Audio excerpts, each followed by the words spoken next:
Ahora sí, es que tengo que verificar que esté porque si no, luego se me va. ¿Sí, sí se ve bien, mi amor? Sí. ¿Sí? Sí. Ok. Bueno, como les comenté, una de las cosas que me ha llamado la atención primordialmente ahora que gracias a Dios yo soy papá, es que una de las responsabilidades que tenemos como padres de familia, como cabezas de familia, es conducir a nuestra familia en los caminos de Dios. El mes antepasado, porque en diciembre casi no tuvimos, de hecho no tuvimos ningún estudio, pero en noviembre yo les expuse un artículo acerca de la adoración familiar y de la importancia que tiene esta adoración familiar. Básicamente, algo que ha ocasionado la decadencia en la sociedad ha sido justamente que en estas sociedades judeocristianas o esta sociedad occidental en donde empezamos que se formaron con estas bases judeocristianas fue el descuido justamente de la adoración familiar, fue el descuido del estudio de la Biblia en los hogares. Y hoy quiero abundar un poquito más. Creo que es algo que trasciende para evitar tener una religión vacía de meros ritos como la que llevó a la perdición al pueblo de Israel y llevó al oscurantismo a la iglesia medieval, que eran una mera religión de ritos una o dos veces por semana, y no una vida continua de dedicación a Dios. Por eso creo que trascienden estos versículos que vamos a ver, y primero Dios los estudios que vamos a llevar a cabo de vez en cuando, quizás una vez al mes. Creo que es de gran importancia para la iglesia, entendida como la iglesia universal. ¿Ok? Bueno, déjenme...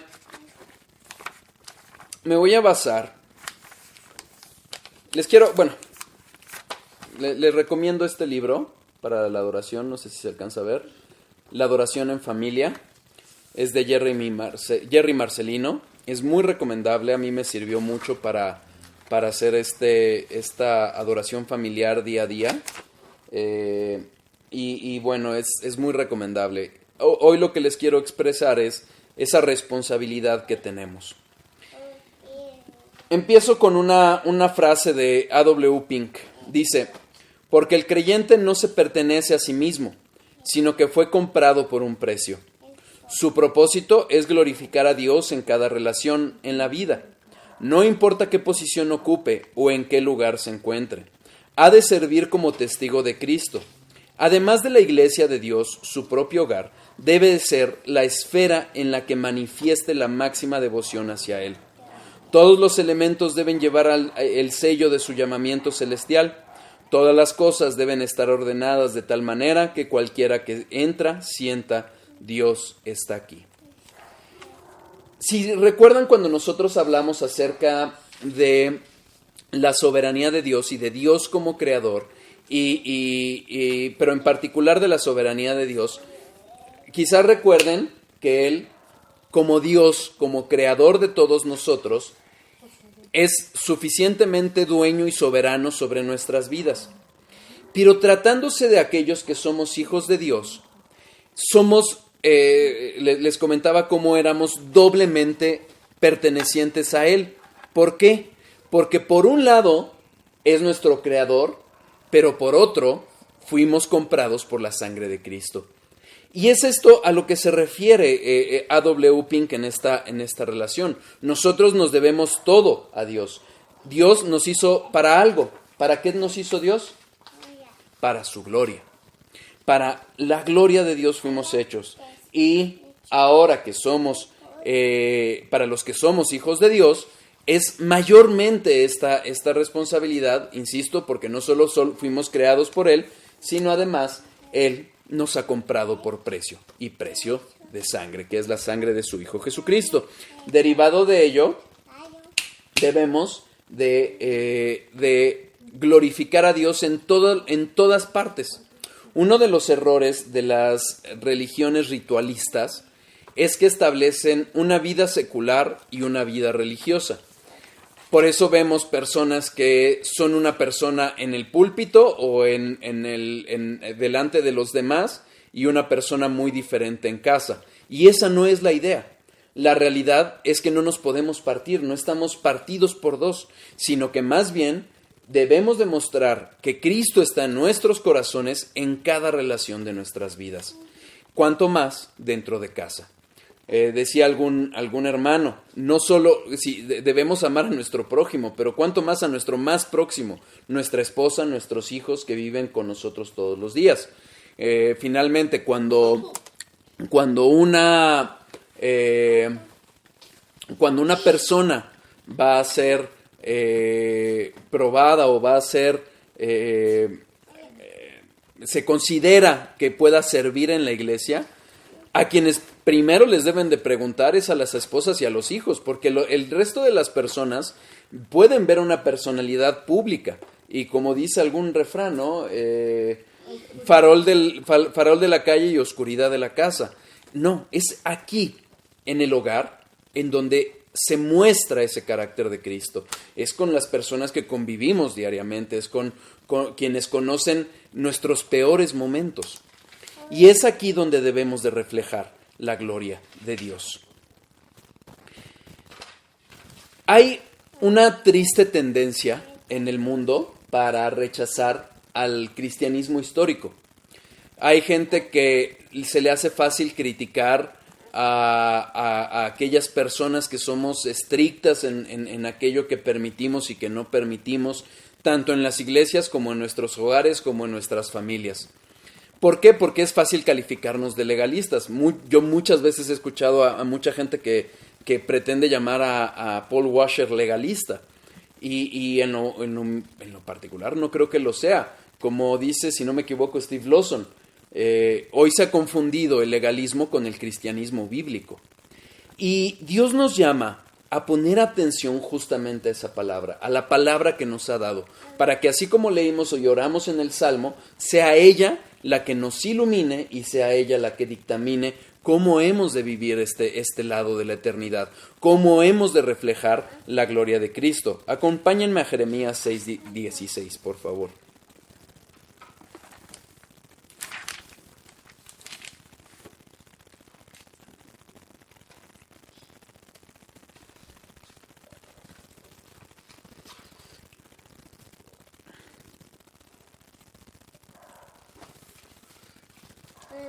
Fíjense, vamos a leer, va a ser un poquito largo.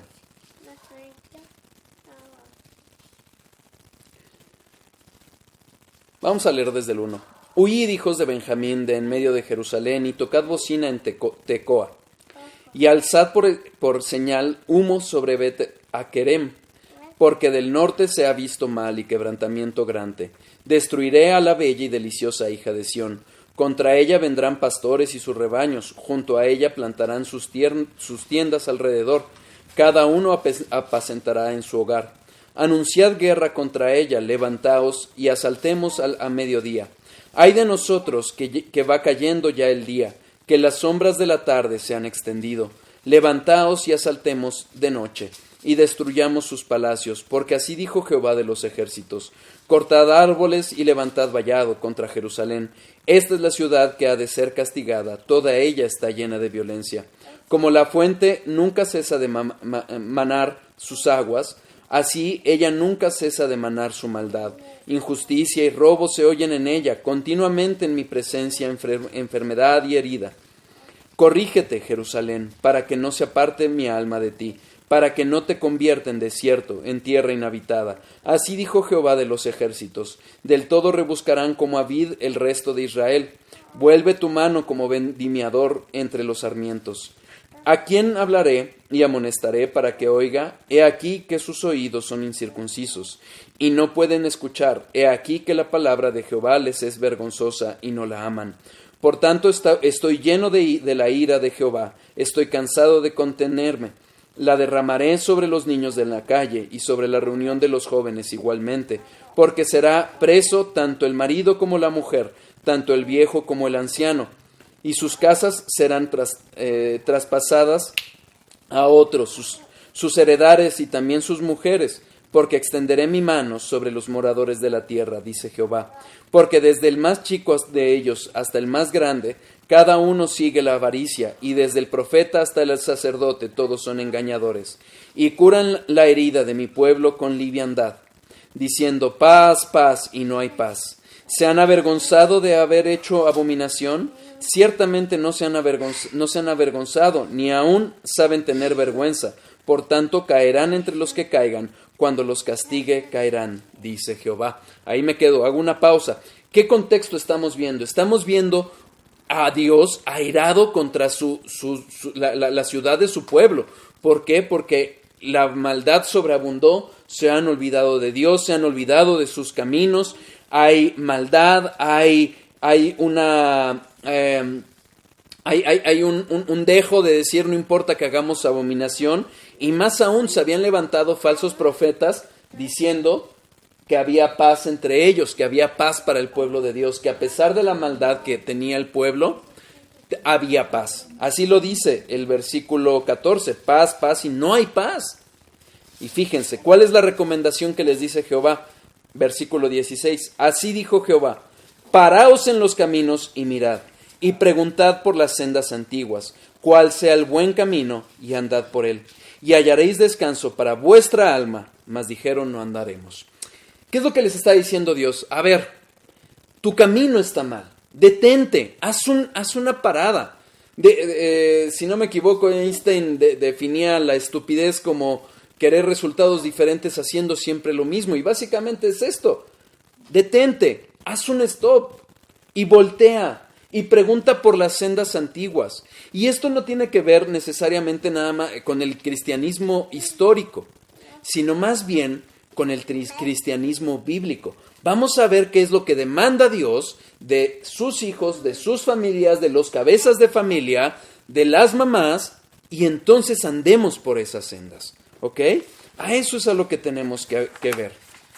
Dice Jonathan Edwards: permitidme, por lo tanto, una vez más, que repita y enfatice apasionadamente el consejo que he recomendado enardecidamente con frecuencia a los cabezas de familia. Que instruyan, adviertan y dirijan a sus hijos con gran esfuerzo, criándolos en la disciplina y amonestación del Señor, comenzando desde muy pronto, mientras aún haya oportunidad, y manteniendo una constante diligencia en tareas de este tipo. Es nuestra responsabilidad instruir, advertir y dirigir a los miembros de nuestras familias en los caminos de Dios, criarlos en la disciplina y en la amonestación del Señor. No va a faltar quien piense que bueno, es que eran otros tiempos, o imagínate tú que tú sí viviste. En mi caso, por ejemplo, yo viví en el mundo mucho tiempo. Fui rescatado por Dios hasta los 30 años. Pero finalmente, eso no es lo correcto. Nos salvó la gracia, y siempre va a ser la gracia la que nos salve. Pero si Dios nos ha dado hijos, es para criarlos en los caminos del Señor, no para que repitan nuestros errores y a ver si Dios los salva. Esa no es la idea. ¿Queda claro? Fíjense.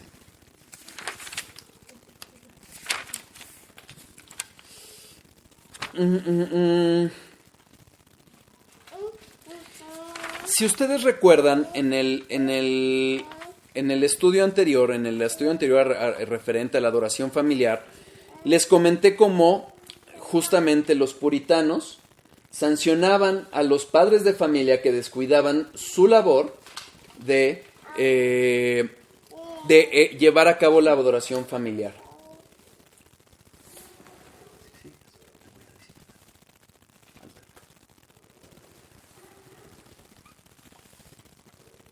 Disciplinaban a los padres de familia que no hacían su labor de llevar a cabo la adoración familiar.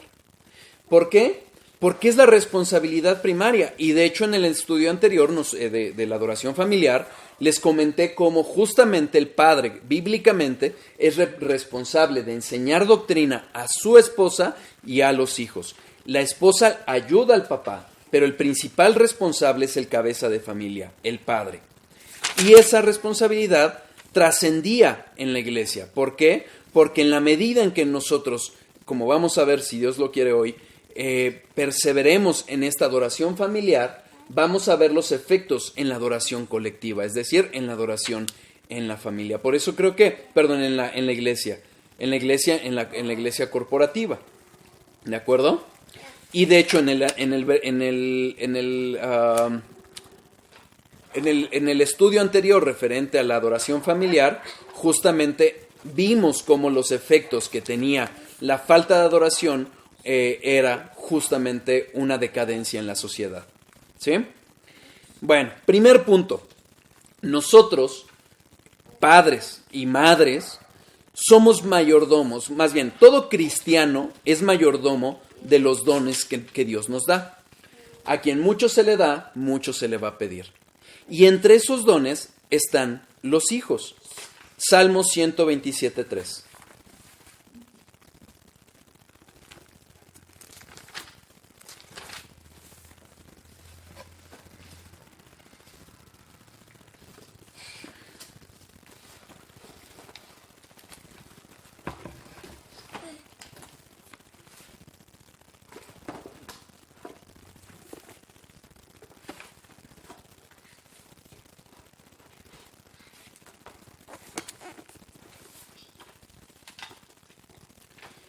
He aquí, herencia de Jehová son los hijos, cosa de estima el fruto del vientre.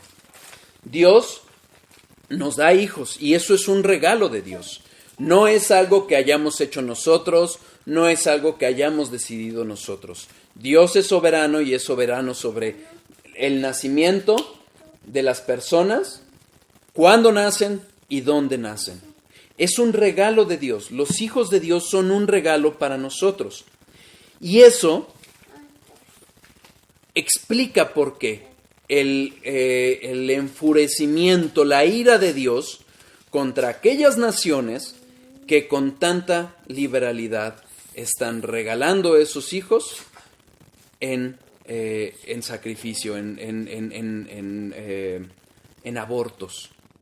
No, es absurdo pensar que esta legalización que se está dando constantemente acerca de los abortos vaya a tener a Dios cruzado de manos. Es algo que impacta en el carácter de Dios. Cada uno de nosotros tenemos la imagen de Dios en nosotros. Dios nos hizo a su imagen y semejanza. Y cuando hay un aborto, estamos atentando con esas personas portadoras de la imagen de Dios. Fíjense, Ezequiel 16, versículos 20 y 21.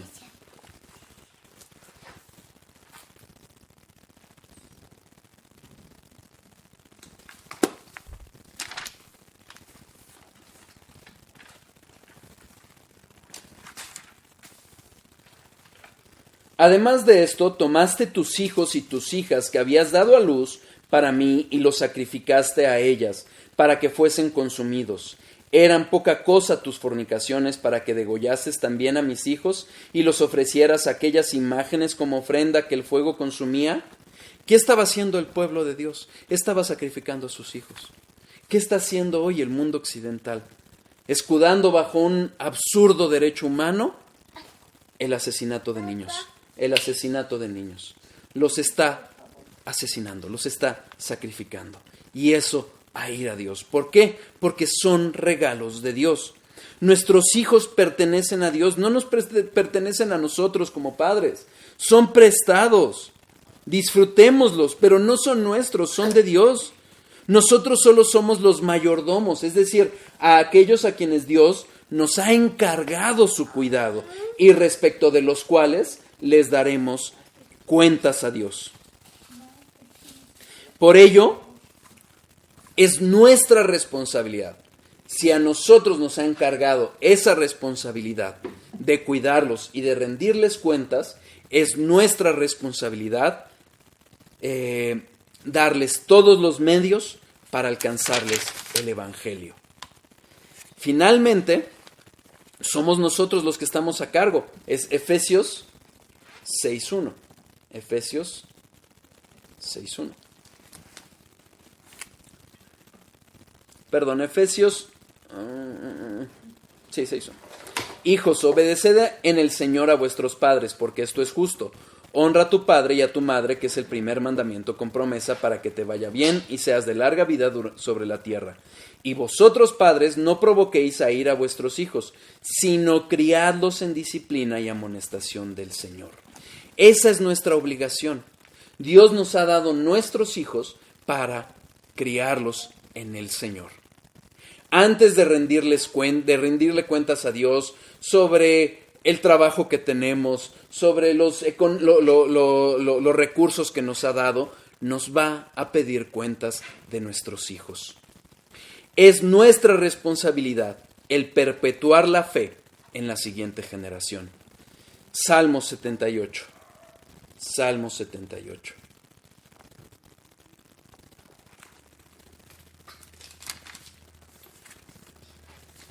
Versículos 1 a 8. Salmo 78, versículos 1 a 8.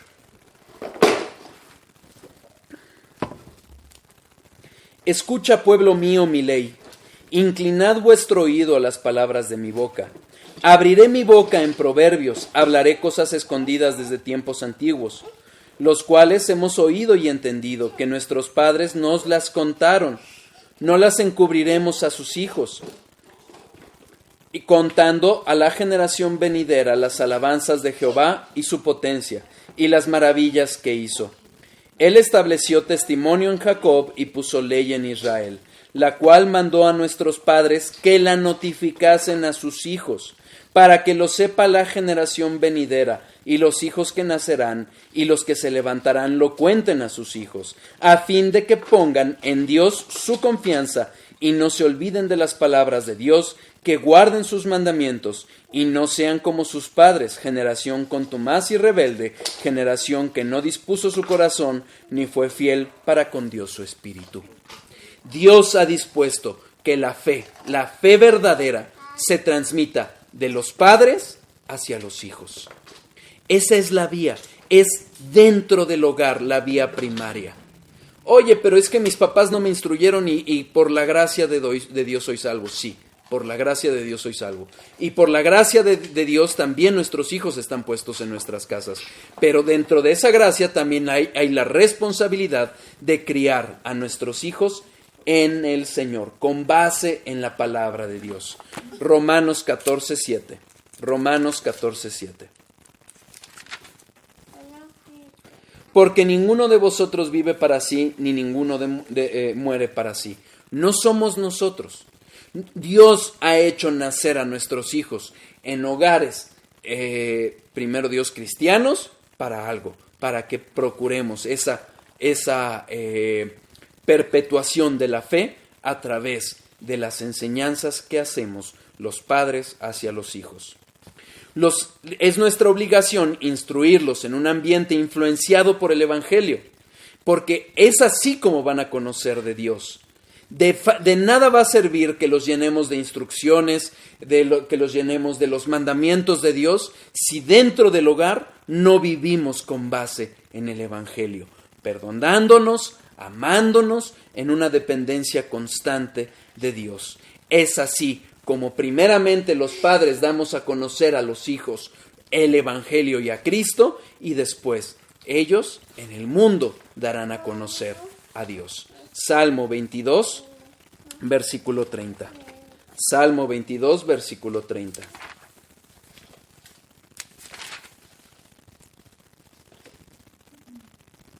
La posteridad les servirá, esto será contado de Jehová hasta la postrera generación.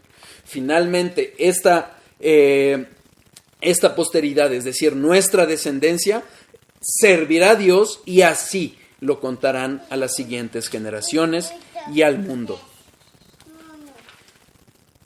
Dios tiene el mandato para que proclamemos esa fe de generación en generación. Malaquías 2:15. Malaquías 2:15. ¿No hizo él uno, habiendo en él abundancia de espíritu?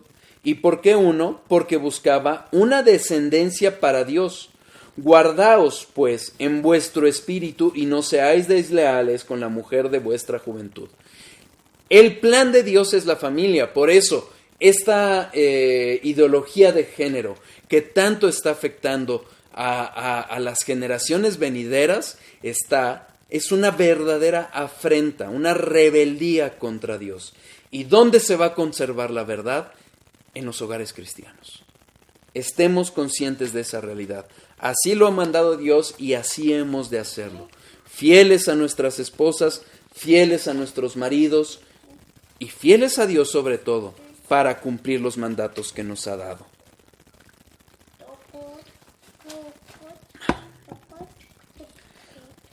¿Hasta cuándo tenemos que soportar en formar a nuestros hijos en estos caminos del Señor? Pues hasta lo que los dolores demanden. Fíjense el ejemplo que da Pablo en Gálatas 4:19.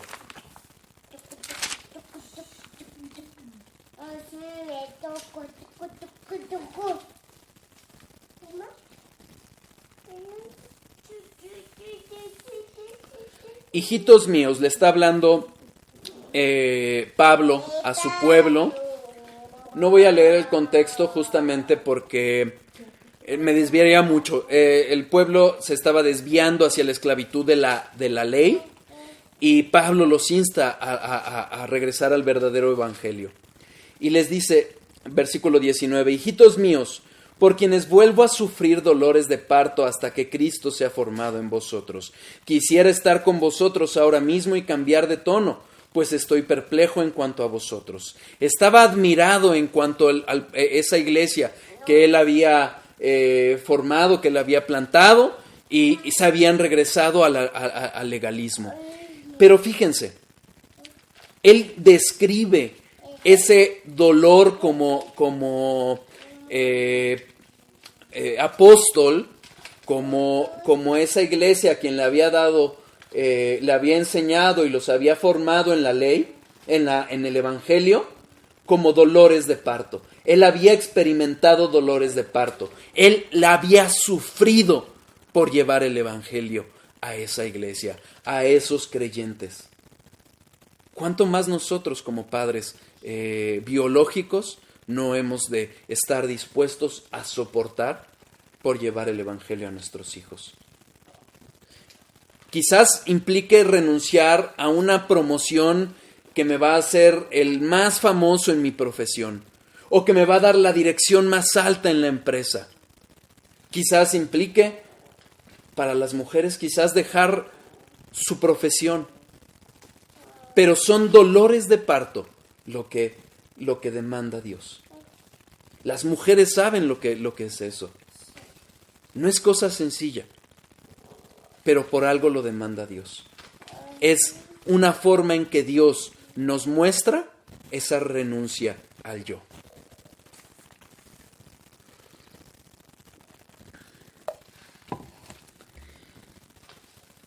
Cada aliento de vida, cada día que Dios nos da para que estemos instruyendo a nuestros hijos, para que estemos conviviendo, mostrándoles el evangelio, mostrándoles una verdadera adoración en nuestras vidas, desde lo que nosotros hacemos en el día a día, es un aliento de vida que Dios nos da para llevarlo a nuestros hijos y enseñarlos. Lo leímos en el Salmo 78, del 1 al 8.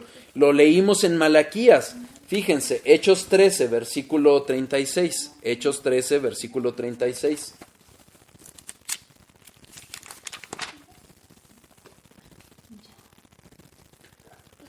Porque a la verdad David, habiendo servido a su propia generación según la voluntad de Dios, durmió y fue reunido con sus padres y vio corrupción. Mas aquel a quien Dios levantó no vio corrupción. Sabed pues esto, varones, hermanos, que por medio de él se os anuncia perdón de pecados, y que todo aquello de que por la ley de Moisés no pusisteis ser justificados, en él es justificado todo aquel que cree. ¿Qué es lo que pasa con David? Él sirvió hasta la muerte, hasta que murió sirvió a su generación y fue reunido con su generación en Dios. Así es como se da. ¿Queda claro? Es un error, algo que me ha asombrado, que lo hemos platicado Edith y yo en estos tiempos, es como estamos en una generación sumamente egoísta. Eso que vende el mundo de ámate primero a ti para que puedas amar a otros, es una falsedad. Ya nos amamos demasiado a nosotros mismos. Somos una generación sumamente egoísta. Estamos prácticamente entrenados por las generaciones anteriores y más recientemente a ser egoístas, a vivir para nosotros. ¿Qué te gusta? Eso te dan. ¿Qué te ofenden? No te lo digan, aunque atente contra la verdad. Y eso no es lo que Dios ha diseñado. Dios nos ha diseñado para vivir, para amar al prójimo. ¿Y qué más prójimo que nuestra familia, nuestros hijos? Fíjense, Romanos 14, 7 a 9. Romanos 14, del 7 al 9.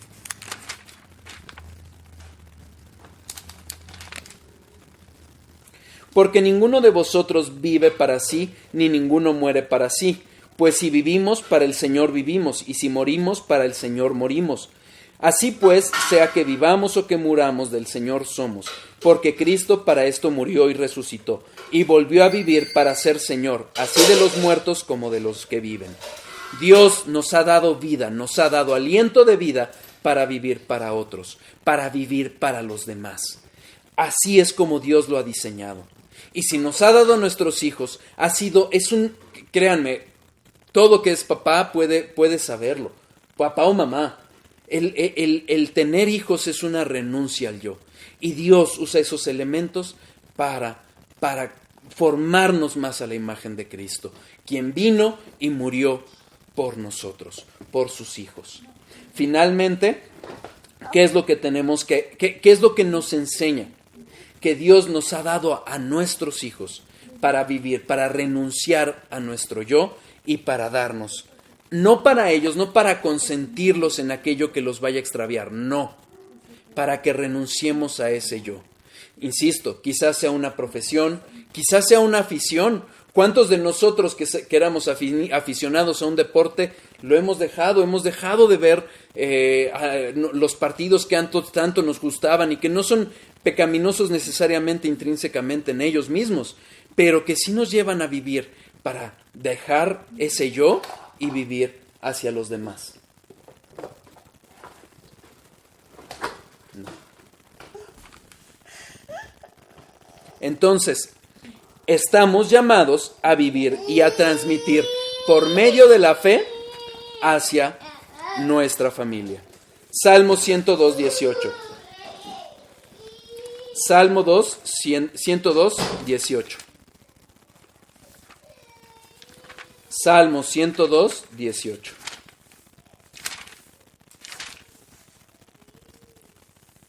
Se escribirá esto para la generación venidera, y el pueblo que está por nacer alabará a Jah. Dios nos ha dado su palabra, Dios nos ha rescatado, nos ha llevado a conocer de Él. ¿Para qué? Para que lo transmitamos a los demás. No para nosotros, no para quedarnos, no para vivir y disfrutar de nosotros, no, para llevarlo a las generaciones venideras. Segundo punto, nuestros hijos han sido puestos en nuestros hogares por un designio soberano. Lo hablamos al hablar de la soberanía de Dios, cómo Dios ha decretado todo cuanto ha de acontecer. 19 capítulos del conocimiento de Dios le dedicamos a la soberanía. Y en esa soberanía Dios ha determinado que nuestros hijos estén en nuestros hogares. Y los ha puesto, si somos familias creyentes, para que sean instruidos en el Señor. En el Señor. Fíjense. Gloria a Dios para los que tenemos familias en el que el papá y la mamá somos creyentes. Sin duda es mucho más fácil. Pero aún tratándose de familias en donde hay un yugo desigual, hay soberanía de Dios en ello. Primera de Corintios 7. Primera de Corintios 7.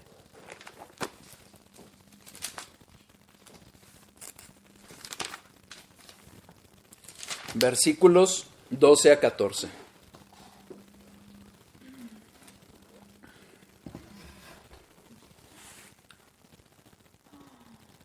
Y a los demás yo digo, no el Señor. Si algún hermano tiene mujer que no sea creyente y ella consiente en vivir con él, no la abandone. Y si una mujer tiene marido que no sea creyente y él consiente en vivir con ella, no la abandone. Porque el marido incrédulo es santificado en la mujer, y la mujer incrédula en el marido, pues de otra manera vuestros hijos serían inmundos, mientras que ahora son santos. Evidentemente no se trata de una salvación por designio en el sentido de que ya por haber nacido en un hogar cristiano o en yugo desigual ya son cristianos. No se refiere a eso. Lo que está hablando Pablo es si habiendo una unión entre un hijo de Dios y un impío, y ese impío no abandona el hogar, sino que permanece en el hogar, el hijo de Dios no lo debe de abandonar. ¿Ok? Si el impío abandona, es su responsabilidad y queda libre el hijo de Dios. Es importante aclararlo.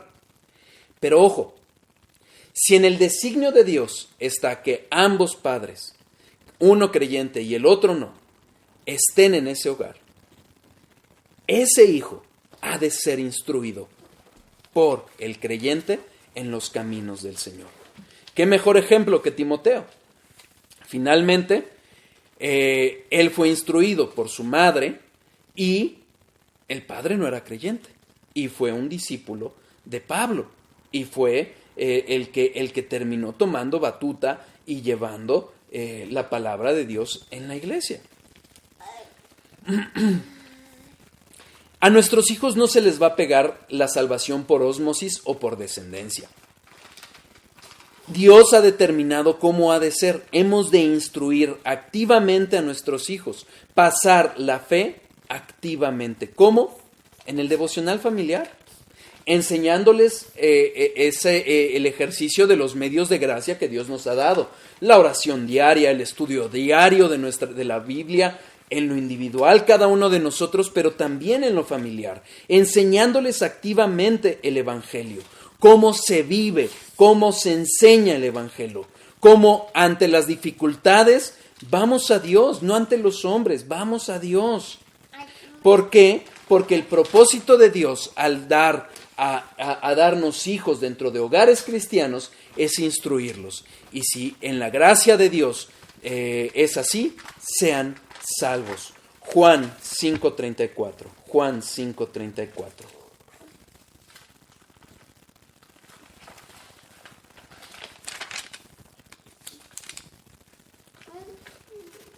Pero yo no recibo testimonio de hombre alguno, mas digo esto para que vosotros seáis salvos.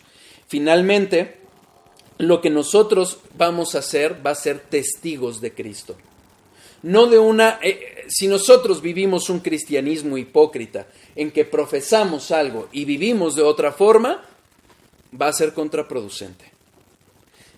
Lo hemos hecho, todos fallamos. Alguna vez, hablando justamente de esta responsabilidad con mi esposa, decía, es que esto es imposible para un ser humano. Claro que lo es, por eso vino Cristo. Nosotros no podemos vivir vidas perfectas, pero nuestros hijos van a aprender también de que en nuestras caídas acudamos a los pies de Cristo, pidamos perdón y cuando los hayamos ofendido a ellos, también les pidamos perdón a ellos. Es así como vamos a dar testimonio de Cristo, de padres infalibles salvados por la gracia de Dios. Segunda de Pedro 3:15. Segunda de Pedro 3:15. Y tened entendido que la paciencia de nuestro Señor es para salvación, como también nuestro amado hermano Pablo, según la sabiduría que le ha sido dada, os ha escrito, casi en todas sus epístolas, hablando en ellas de estas cosas, entre las cuales hay algunas difíciles de entender, las cuales los indoctos e inconstantes tuercen, como también las otras escrituras, para su propia perdición. Dios es paciente y nos ha dado a nuestros hijos, y en paciencia hemos de formarlos, hemos de dar testimonios, enseñándoles pacientemente la palabra de Dios. Y para poderles enseñar la palabra de Dios, hemos de ser nosotros diligentes en nuestro estudio de ella. Debemos de alegrarnos de la posibilidad que tenemos, de la oportunidad, de la bendición de poder instruir a nuestros hijos en el cristianismo, en la verdad bíblica. Les decía, Timoteo es un buen ejemplo. Él creció en un hogar, en un yugo desigual. Su madre y su abuela fueron creyentes y lo instruyeron con éxito en la palabra. Fíjense, Hechos 16:1. Hechos 16:1.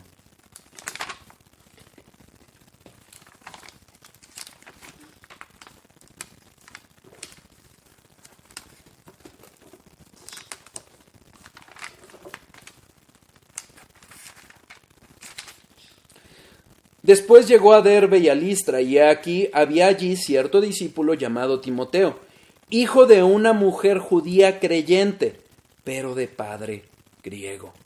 ¿Y qué pasa con Timoteo? Segunda de Timoteo 3:15. Segunda de Timoteo 3:15. Y que desde la niñez has sabido las sagradas escrituras, las cuales te pueden hacer sabio para salvación por la fe que es en Cristo Jesús. Desde la niñez había sabido las escrituras. ¿Quién se las enseñó? Dios a través de su mamá y de su abuela. Esto no, perdón, hago el paréntesis. Esto no es pretexto para agarrar en una iglesia y decir, pues no hay varón y la mujer se pone en el púlpito. No. Eso es otra cosa. Aquí estamos hablando de un yugo desigual en el hogar. Hermana, si tu marido no ejerce esa función, ora por él. Clama a Dios para que lo haga. Y mientras tanto, sé tu testimonio y enséñale. ¿Sí? Y acúsalo con tu pastor, si se dice creyente, la verdad. Timoteo terminó siendo un poderoso discípulo del Señor. Un maestro en la iglesia. Es así que nosotros, padres padres, hombre y mujer, padre y madre, debemos de usar todos los medios que Dios ha dispuesto para que alcancemos a nuestros pequeños, esforzándonos de manera responsable, iniciar y cultivar consistentemente la adoración diaria. Yo tengo la bendición de ver cómo nuestro hijo ha ido aprendiendo que hay tiempos para Dios. No es una batalla ganada, es una batalla que tenemos que luchar todos los días.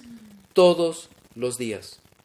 Pero si nuestros hijos no ven padres y madres que oran, que estudian, que dedican un tiempo al día para adorar juntos en familia, no van a pensar que Dios es importante.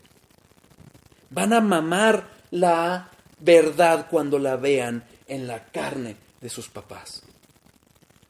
Orando, buscando a Dios diariamente. ¿Demanda estudio? Sí. ¿Demanda preparación? Sí. Pero ver a tu hijo cantar a Dios, Dios quiera que tengamos, hay muchos hermanos que cuentan de sus hijos, cómo han visto crecerlos en el Señor. Nosotros apenas vamos empezando, pero es una bendición. ¿Demanda esa renuncia al yo? Sí, demanda esa renuncia al yo. ¿Demanda a veces desvelos? Sí, pero es nuestra obligación. Y nuestra obligación primaria, insisto, está en el hogar. Esto Dios lo ordena como lo ideal. Eclesiastés 12:1. Eclesiastés 12:1.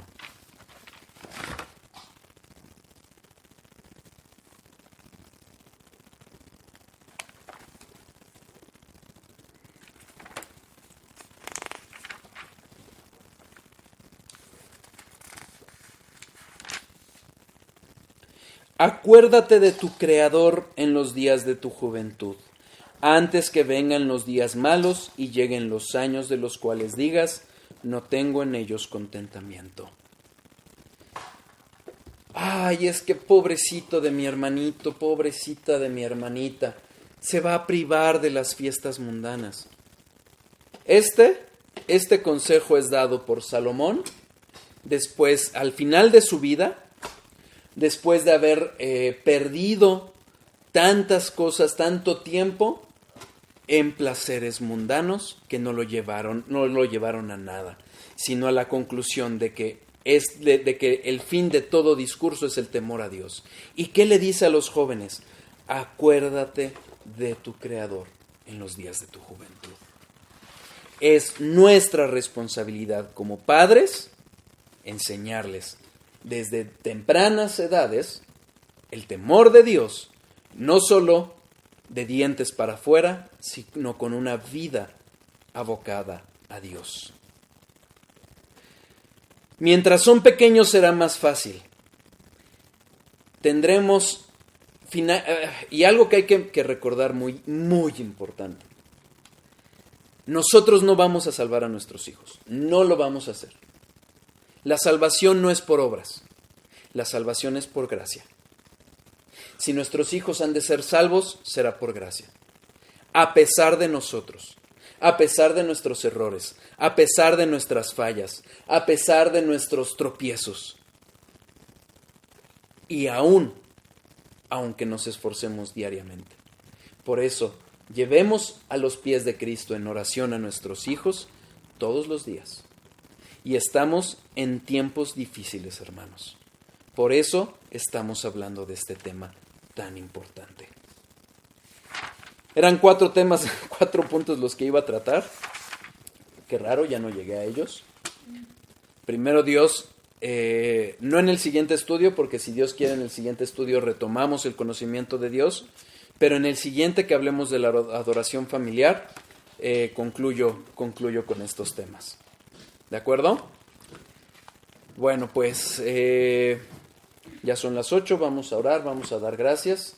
Dudas, comentarios, no sé si llegaron, la verdad es que no vi. Entonces, no sé si más bien no recibí los comentarios. ¿Ves alguna duda en el chat? ¿No?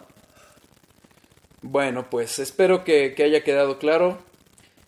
Primero Dios, si Dios quiere, el próximo viernes continuamos con la adoración, con el conocimiento de Dios. Estamos en el Dios verdadero, la integridad de Dios. ¿Sí? Papi. Voy a detener las grabaciones. Papá. Mande, chaparrín. No.